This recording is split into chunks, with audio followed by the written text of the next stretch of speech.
Hello, everybody. Welcome back to the 90th Minute. We are your hosts, myself, Liam, Lucas, and Greg this evening. Maddie and Woz might join in later on. We'll see what happens. But if you are new to the 90th Minute, please make sure you are subscribed on YouTube. Links are in the description for our social medias. Feel free to check those out. If you are listening to us on audio apps, we greatly appreciate the support. Give us a good review and a follow on Spotify. It helps us out a ton. And on this video here, if you're on YouTube, hit like and comment down below. Get involved with tonight's episode. Questions, answers, whatever you want. Get involved with it.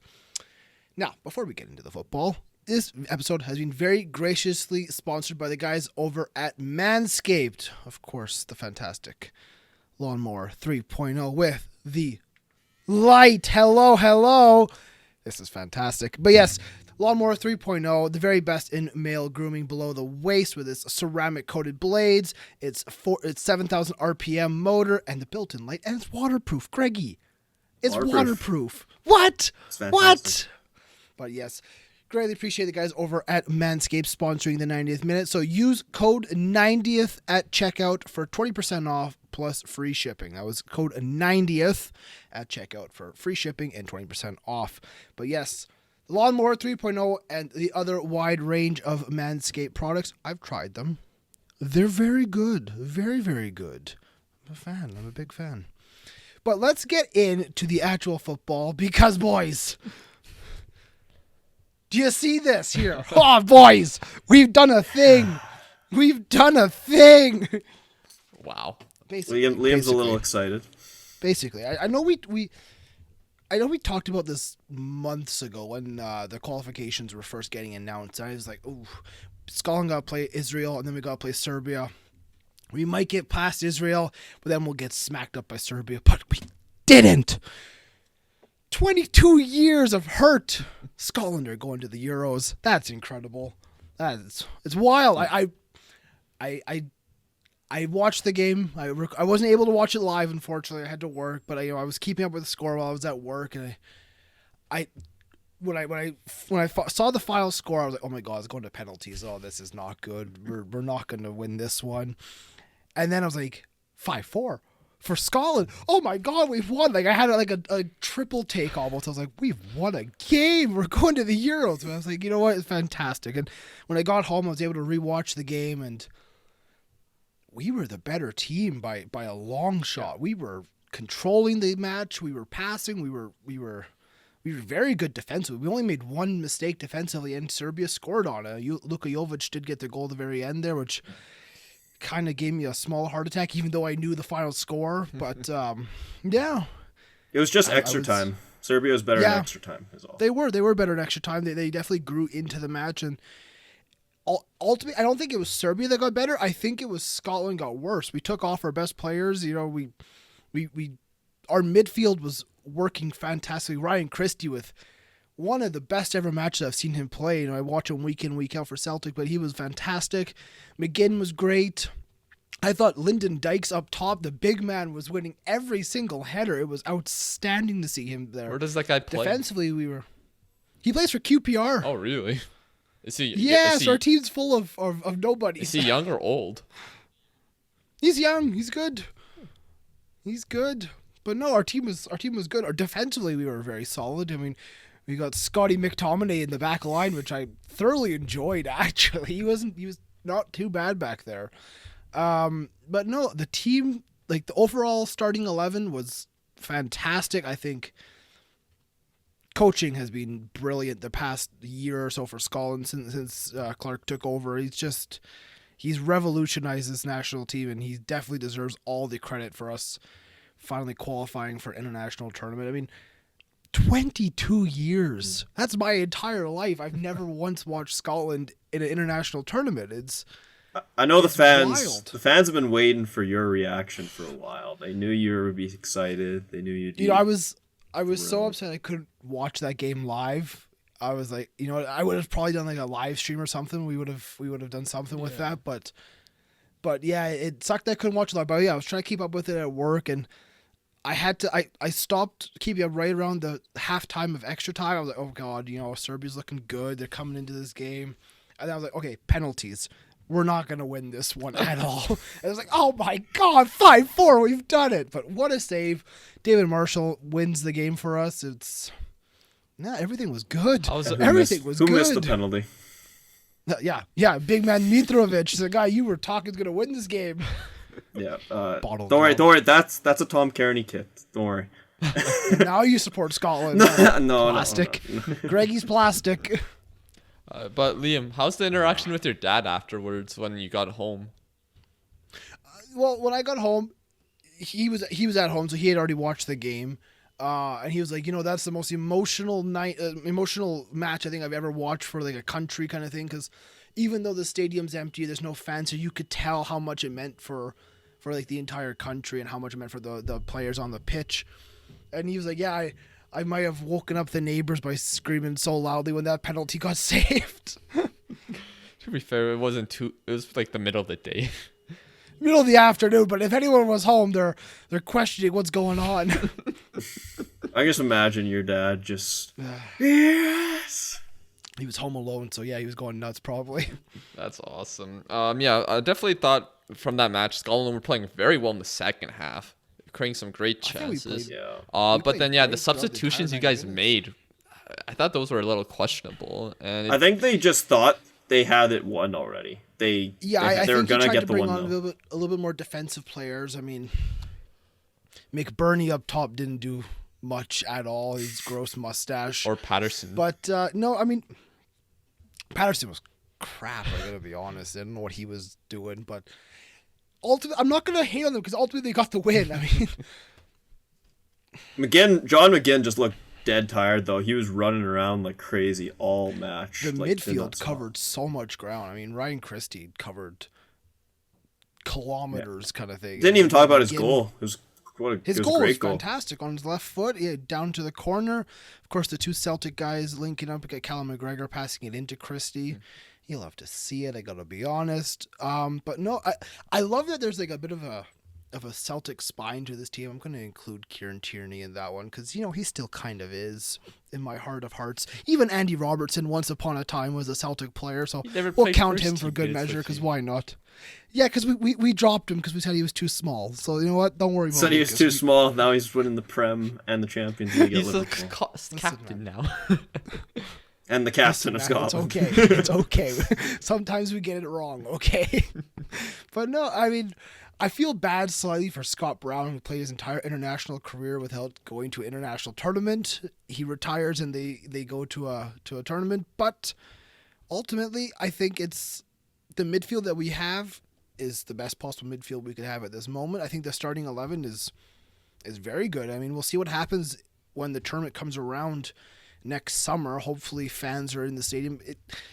If fans are not allowed in Wembley when Scotland play England, I will be absolutely devastated because that needs to just be a bloodbath on the pitch and in the stands. It needs to happen. Well, it'd be crazy. I mean, things are looking promising with the vaccine, so hopefully it can. Hopefully, we can get that. But if we do look at that group now, if Scotland wins against England at Wembley, everyone do what you did back in the 70s. Attack the Wembley goalposts, tear them down, invade the pitch, go nuts. You deserve it. Yeah, because you guys have England, and you have two home games too, Croatia and Czech Republic. Quietly confident. Not the hardest group in the world, but also not like obviously these teams can. I think on their day. I think Scotland can definitely challenge the Czech Republic. I think we can definitely do something against them, especially like I said, at home. It's at Hampton Park, so hopefully we'd have the home stadium advantage there. Against Croatia, you never know. They haven't been great so far this season. They lost to Sweden yesterday, didn't they? Yeah, they did. Yeah, and I'm quietly confident. I mean, Luka Modric isn't getting any younger. I mean, their top talents are definitely aging top talents. Speaking of young though, just quickly, no Billy Gilmore for you guys too. He's still up and coming. That's a Billy G is still doing his thing. He'll definitely probably be around the squad depending on how many spaces are available. Yeah. I think there definitely is spots available for on that bench. Because like I said, the substitutions we made were not the greatest of substitutions. They came on, they didn't do much. So I think if you are a Scottish player and you're like, okay, let's see what I can do and let's show the world, I'm capable of getting on that bench maybe and fighting for that starting 11 spot. Yeah, for sure. And then if we look on the other side though, Serbia, their fans are going to be really disappointed. I know you won't care at all, Liam, but sucks to suck. Obviously, they have on paper their team is better than yours, but once again, they underperform they underperformed at the last World Cup in my opinion, and they've always seemed to somewhat struggle to qualify for these tournaments despite the talent they have on their side. I gotta be honest. I thought Mitrovic was the reason they didn't qualify. Well, he did miss. I know he missed. I know he missed the penalty, but if Serbia had a more pacier center forward, they would have scored goals against Scotland. I mean, because he was a big physical guy. Our back line could battle him all day. They said, okay, fine, we'll go toe to toe and we'll win the aerial battle kind of thing. And it was not the right guy to have up against that back line. And Luka Jovic has had a mess of a year, so he's nowhere near the form he was with Frankfurt. I mean, he did score, which was good for him, I guess. But at the end of the day, Liam, have a pint tonight, even though you're working. It's good. It's good. Yeah, I'm drinking coffee at the moment. So, it's great though for Scotland. Yeah. So let's move on to the other sides that qualified though, because we don't. Even though we're more focused with you, we should give the other countries some love, like Hungary. Let's talk about Northern Ireland. They got absolutely heartbroken, Lucas. Yeah, it was sad. Extra time, they lose there. Rough time for Northern Ireland. But credit to them for actually getting to that point. I mean, I know they made the last Euros and they made the last tournament, but for such a small nation, it's incredible that they're being able to make, the very last stage before this tournament kind of thing. Yeah, and they only have themselves to blame with the goals, I guess. Just two mistakes, and Slovakia capitalized. I thought in extra time, Northern Ireland keeping more of the ball but I missed the first 90 minutes because I was watching other matches. And yeah, Johnny Evans on the second goal, I'm not really sure what happened there. And then the goalkeeper getting beaten near post. Yeah. It sucks, especially because they actually had fans watching the match too. So yeah, they had a few people in the stadium. Yeah, but I mean, that Slovakia team is actually a decent enough squad. I mean, you got Skriniar in the back there. You got Hamšík. It's not a bad team. I mean, compared to Northern Ireland, at least, it's definitely not a bad team. Marek Rodak. Northern Ireland's got Paddy McNair in the midfield.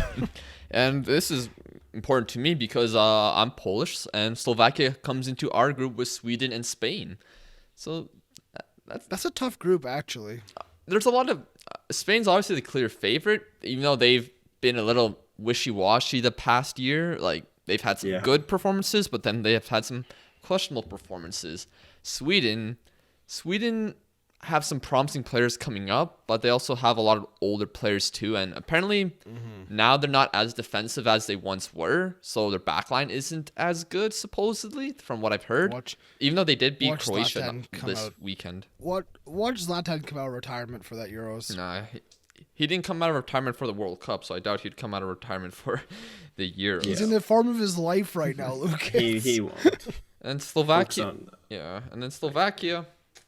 I feel like Poland did play them in qualifying. I can't remember, but I feel like we can beat Slovakia on our day. And Poland's a good squad, honestly. It's gonna be a tough group, but Poland are definitely gonna try and push for that top spot in that group. I mean, it'll be tough against Spain, of course, but I think if Lewandowski's in the form he still is, and Poland definitely have a shot of doing something. Yeah, and we didn't play Slovakia in this qualifying, but I feel like we played them in some sort of qualification in the years past. But Nations League, Friendlies, there's 100 million different international fixtures, Lucas. Yeah, but we were recording this before the most of the Nations League games on Sunday, so we don't know what happened in the Poland game or the England game, but Poland are looking better. There are some young players coming up, but Whether that will materialize into a good play style and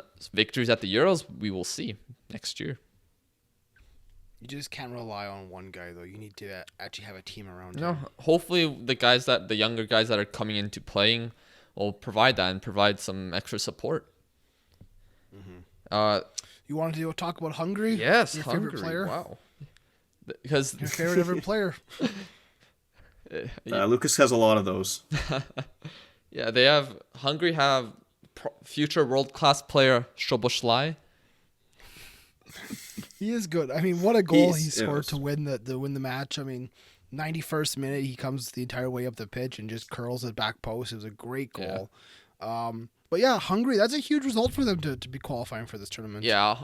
During this match, Peter Gulaski, the goalkeeper Greg loved in his career mode, he conceded a terrible goal. Did you guys see that? He did.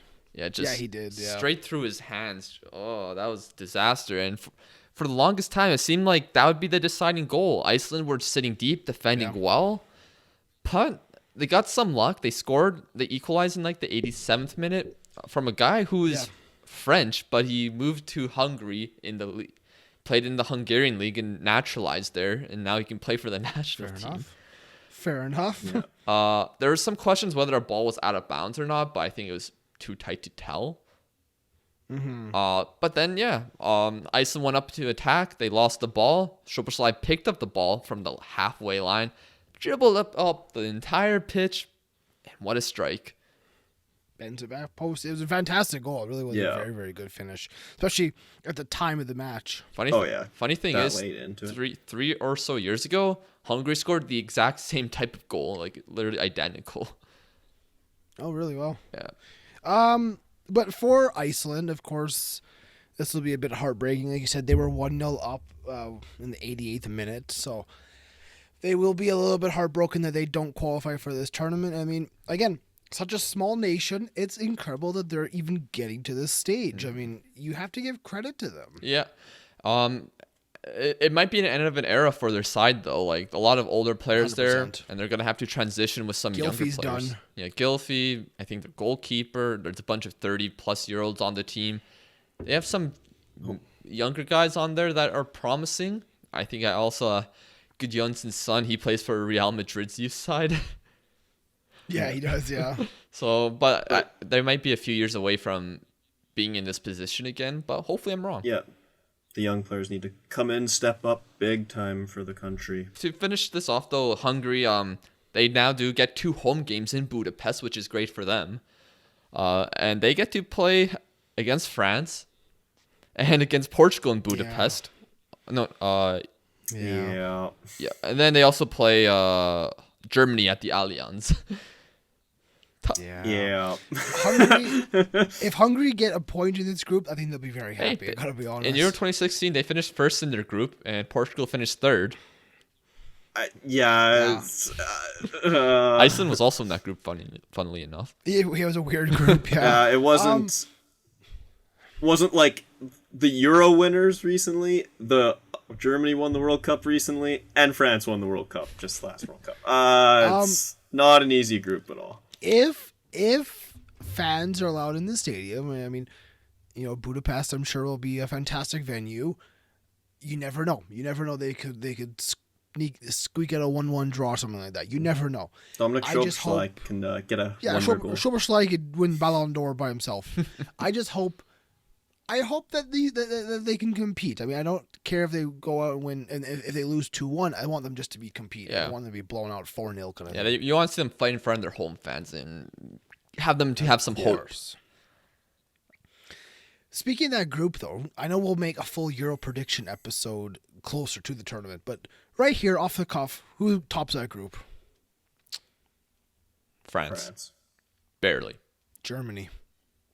Germany. I'm not, unless if they bring back Mats Hummels and just lost to Finland, man. They just lost to Finland. But they just beat Portugal. That doesn't matter. They lost 2-0 to Finland. I don't know. Maybe if Germany brings back Hummels and Müller to the national team and Lou gets his stubbornness away, then maybe they can actually win the group and have a great Euro. Not Hummels. We don't need him. Hummels is good. He is, but they don't need him. They definitely do. Liam, where's the "we" coming from? I don't know. They don't need him. You're not German. They don't need him. No, ich nicht Berliner. Goopy. Yeah, I think Germany could. I think they can top that group. They could, but they could not too. You never know. Let's go on to the final qualifier. North Macedonia, the lads. The lads have done it. Mm-hmm. Although there's one guy on TikTok who said that apparently calling them North Macedonia is like something else that is bad, which I don't know. I don't know. I don't necessarily know the political landscape of Macedonia.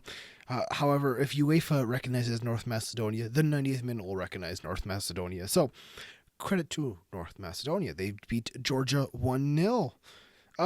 I mean, out of all the matches, I think this one got the least headlines because they're the two smallest teams in a sense. But it was scenes, Liam. Scenes. It was scenes. It was. Pandev, the old man. Lucas.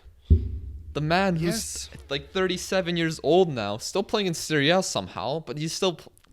People talk about Zlatan, but there's still Pandev. Pandev, 2010 Champions League winner, scores in the 56th minute. It was a great play by Macedonia, great, especially by Elmas, the Napoli guy. And it was a great goal. Pandev scores, and they were the better side, especially in the second half. Georgia struggled to really get any sort of chance going.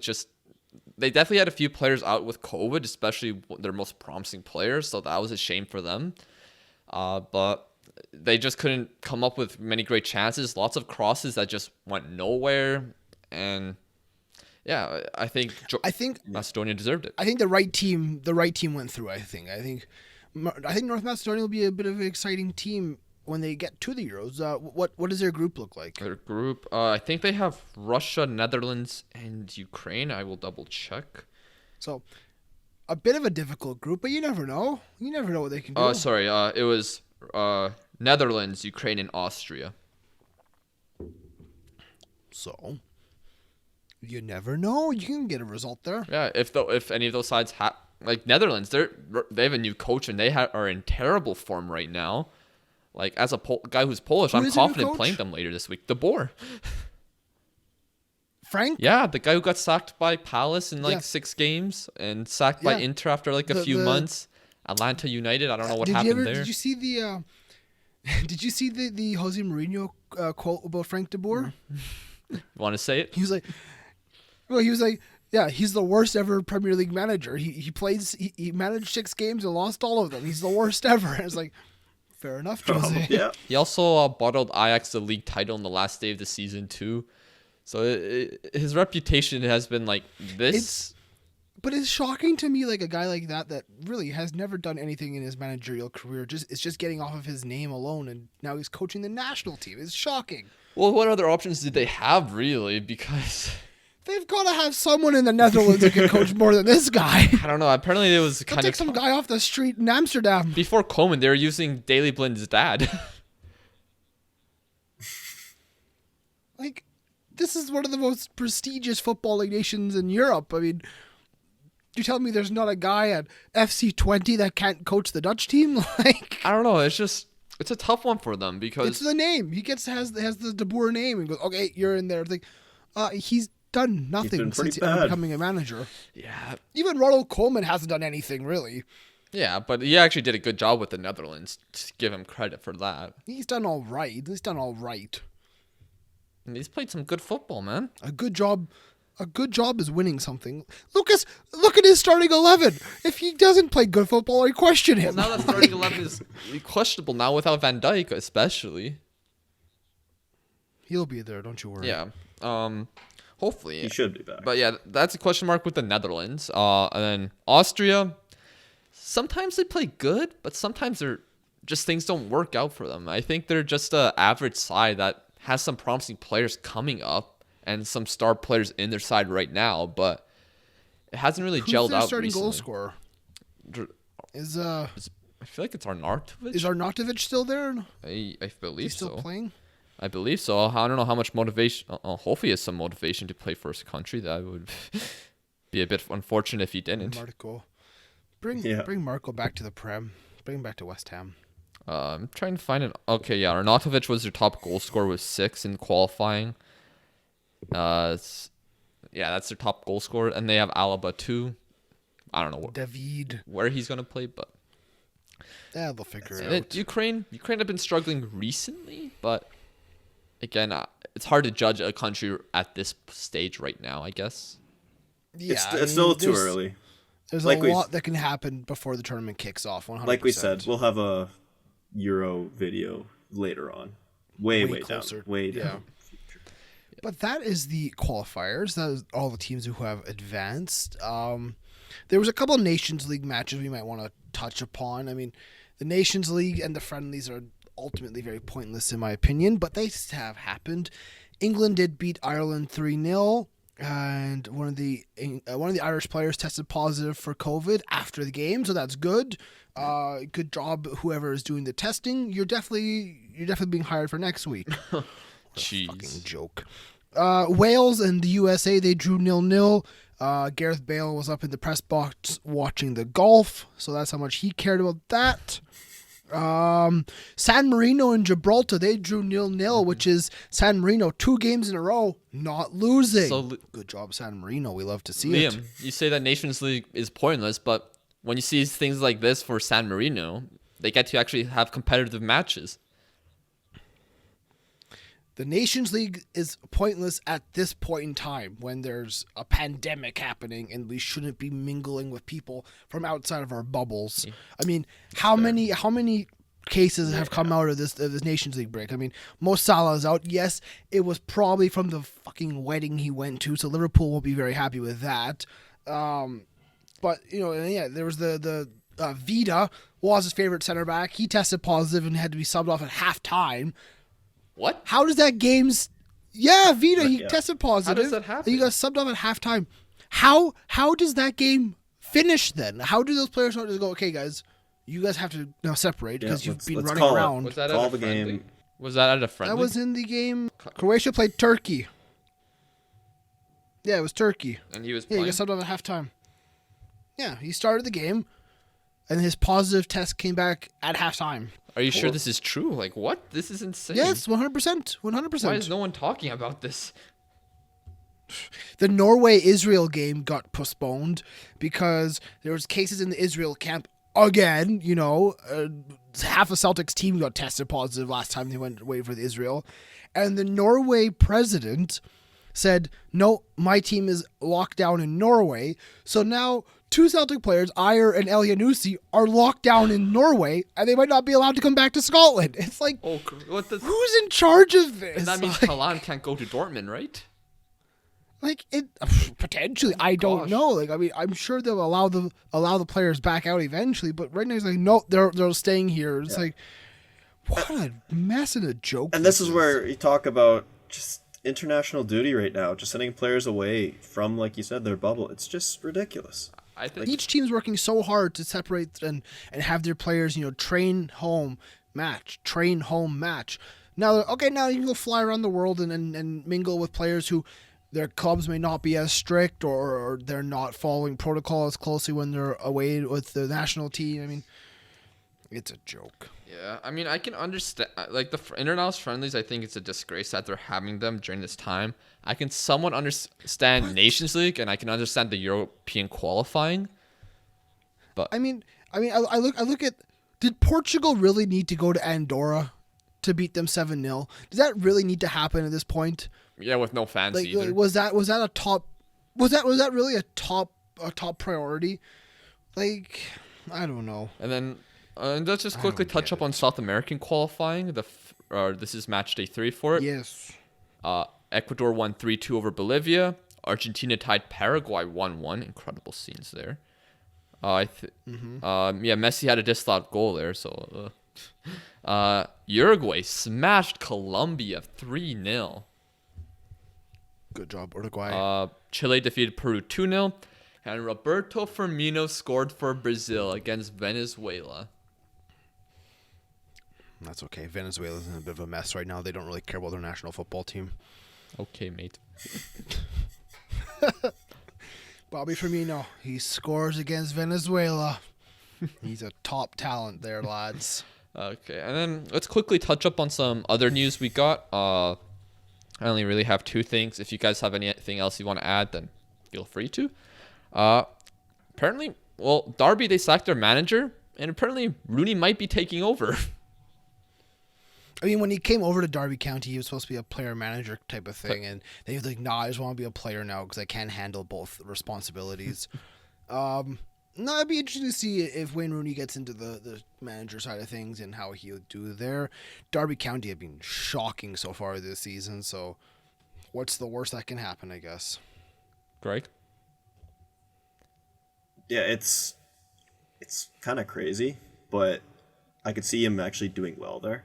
As a manager? Hopefully he can turn it around. Give him some time, yeah. Give him a season or two to get under there. I mean, yeah, if they get relegated, that's not going to be good. The Rams are going down. I think this is just for an interim Work basis your way back at the up. moment, though. But imagine just Rooney honestly, subs himself most likely. on. Yo, I'm going in. We need a goal. It's like the FIFA career mode glitch where the manager's on the sideline in the full kit. Rooney's just out there going, "I'm ready, guys."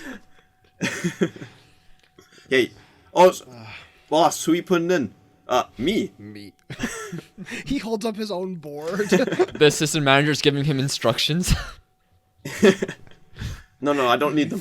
I got my own. Let's get the fuck out of here. Okay, and the last news items before the questions. Joe Gomez suffers an awful injury. He is likely out for the entire season. Liverpool are just getting worse and worse with these injuries.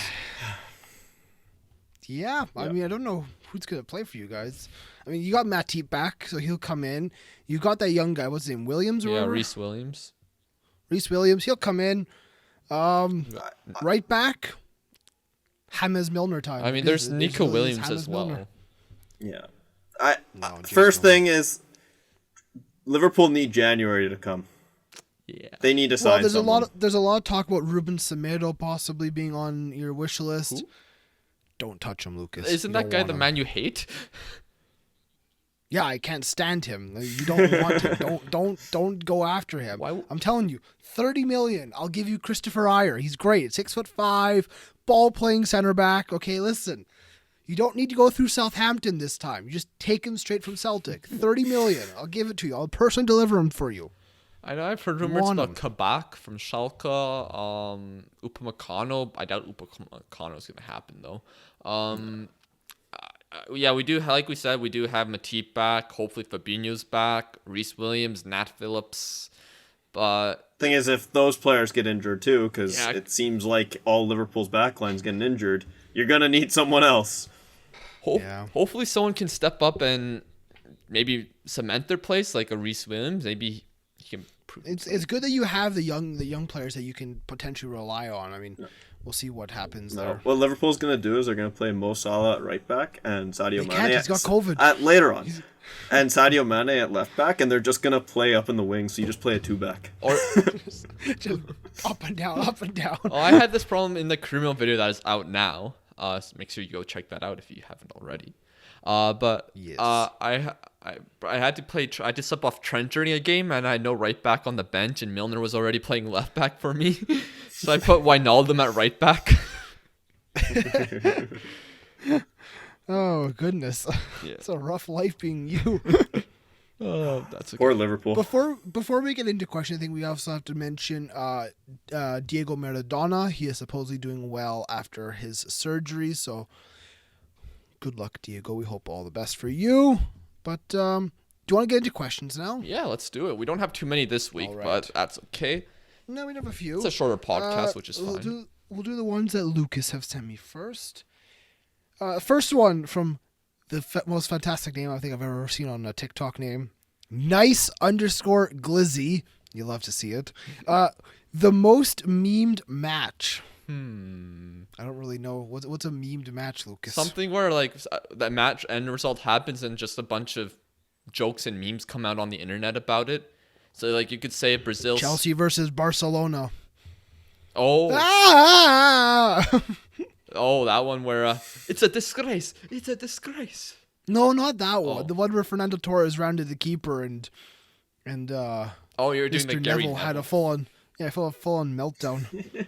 No, I would like Brazil 7-1. That had a lot of memes afterwards. Yeah, for sure. Barcelona, the Barcelona Bayern one earlier this year, that had a lot of memes from it. Barcelona PSG when Neymar was on the sidelines going. Wasn't that Manchester United PSG? Was it? I don't know. There's been a couple with PSG. I gotta be honest. I guess the Champions League final where Karius made those mistakes, that was kind of memed up. Yeah. That one was pretty bad. Is there one with Fulham? Fulham recently. Oh yeah. Mr. Lookman's penalty there. I didn't want to bring that up. Shut up. Celtic Copenhagen? No, I'm just kidding. That was just... Celtic had never been memed in our life because we're automatically shit. I mean, I guess there's probably memes in the Celtic section of the internet when you guys beat Barcelona. Probably. Yeah, with our 11% possession. Yeah. There's a few definitely there that we've covered. So this question's been asked pretty much every day since our last podcast. Guys, we do podcasts every Sunday, so if you ask your question on Monday, you're going to have to wait for Sunday. That's how the 90th minute works. But anyways, who would you rather have? Prime Buffon or Prime Iker Casillas? It's no question, I got to be honest. How is this not a question? These are two of the best goalkeepers of the 21st That's because Liam just doesn't rate Buffon at all. I got to keep up with my narrative here, Lucas. Iker Casillas 100%. The man's won everything. He's won everything. Everything. But Buffon's got that longevity. Doesn't matter. He's won as much. As much as I like Casillas, Spain also, during his Casillas times, was that Spain team and everything. And those teams he kept Victor Valdez out of a starting spot, which is tough to do. But yeah. I mean, Buffon... It's a tough question. I think I'd pick Buffon. I think I enjoyed Buffon's career more. I enjoy him more as a goalkeeper. He's definitely won a lot in his career, which I don't know what you're talking about, Liam. He's probably won. He hasn't won a lot. I said he's won not as much. What?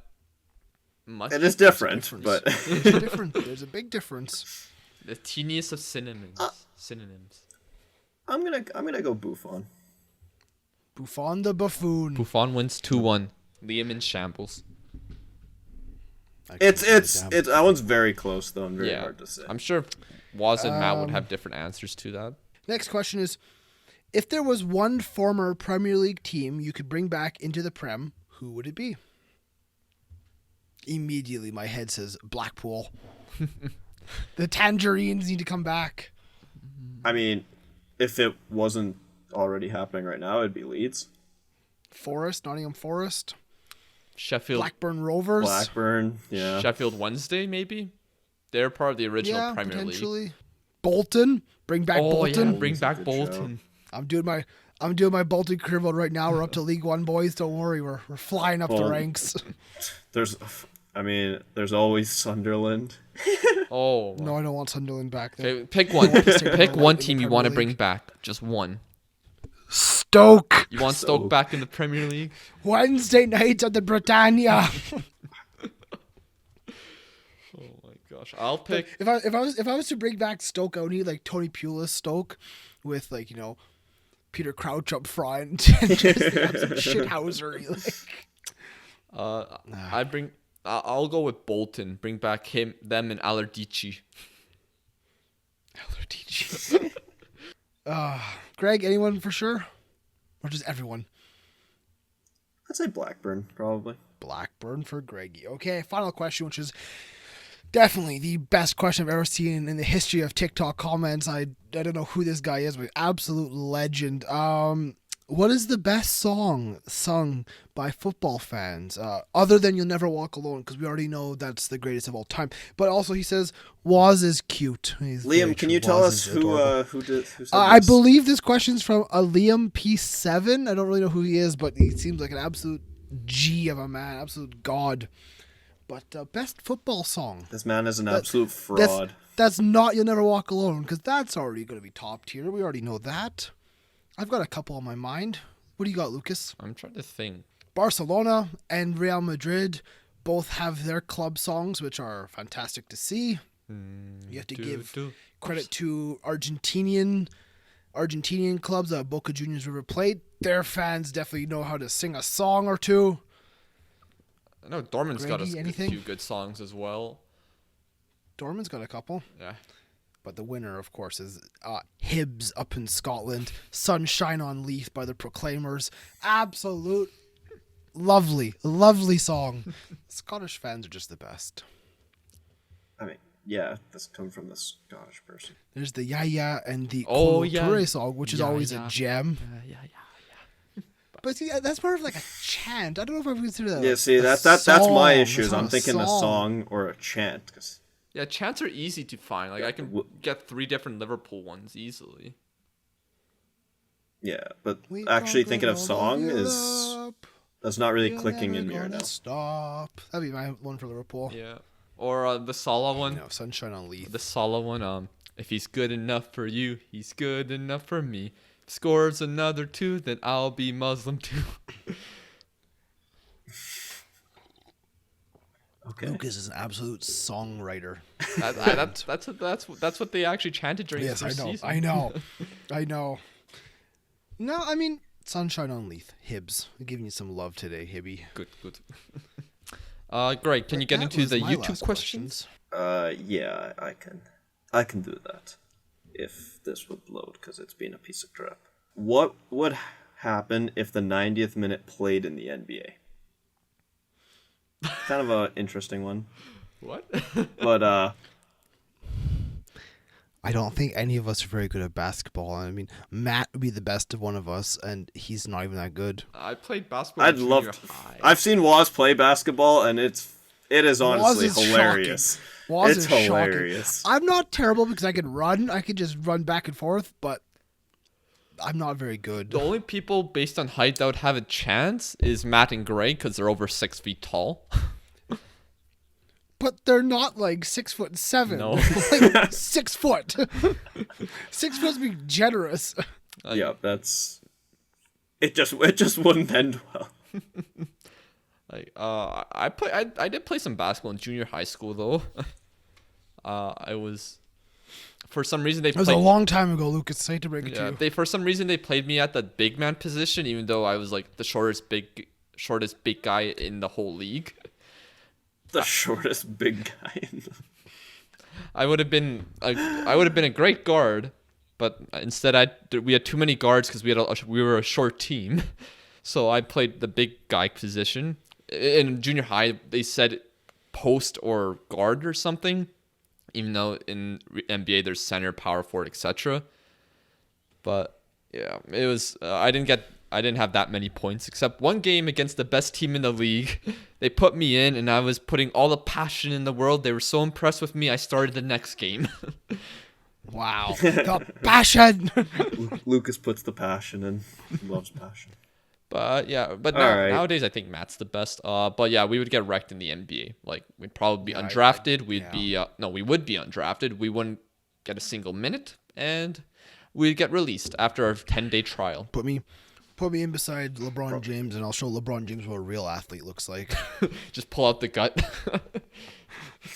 I did in our last game. I did. My last game, Greggy. I was on fire. Prime Zidane moment. And I was like to the one defender, said, listen, don't make me run. I'm fat. And he goes, no, I'm fat. And I was like, no, I'm fat. It did happen. It was pretty funny, honestly.